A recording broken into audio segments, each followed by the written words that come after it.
Guys, tignan nyo. Kalalapag lang nila yata ito sa airport eh. Pagkatapos tignan mo. Ang ganda ni Kitty Duterte oh.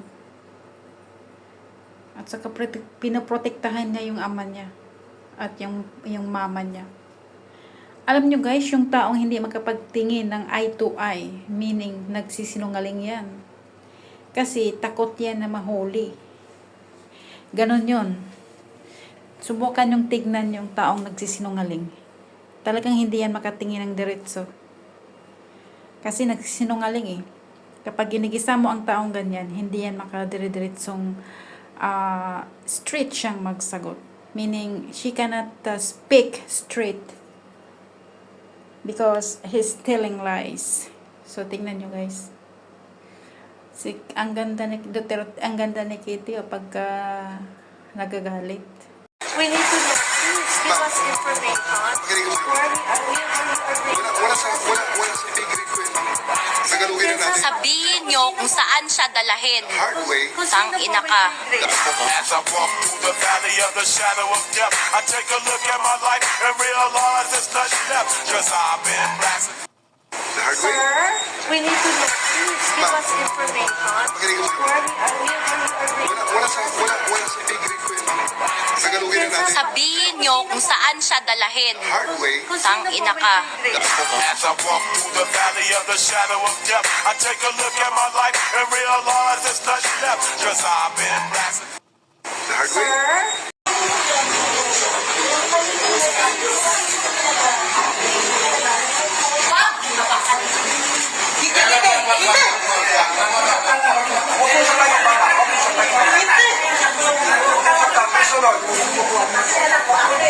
Akin na yung anak ko!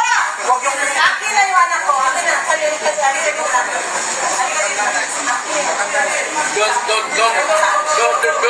Don't do it personal. Akin na lang, no?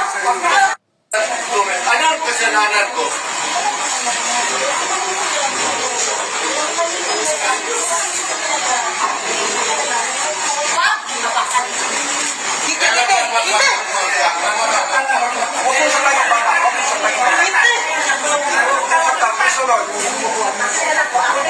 Akin na yung anak ko! Akin na yung anak ko! Akin na!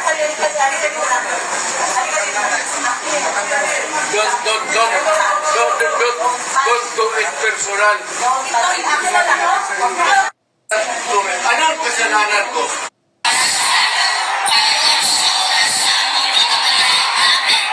Naghimayan na Maria, nagtulog pa sa grasya, ang Ginoo nga nakakaligo. Tulahan ikaw sa mga babaeng nga tanan, tulahan kung ano sabot ang tunga sa tiyan wa sa Jesus.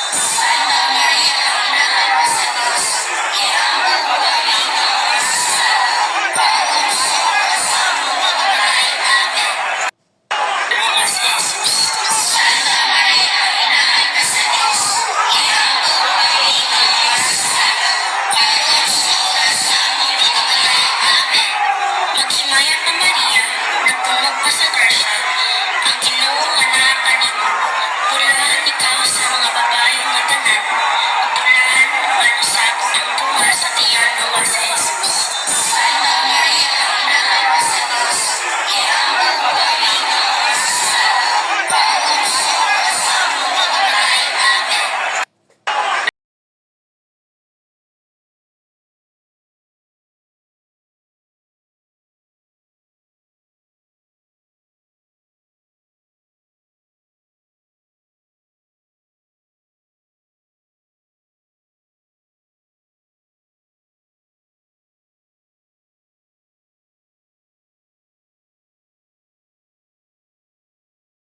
my YouTube channel. This is Rosalie Sivileros 13.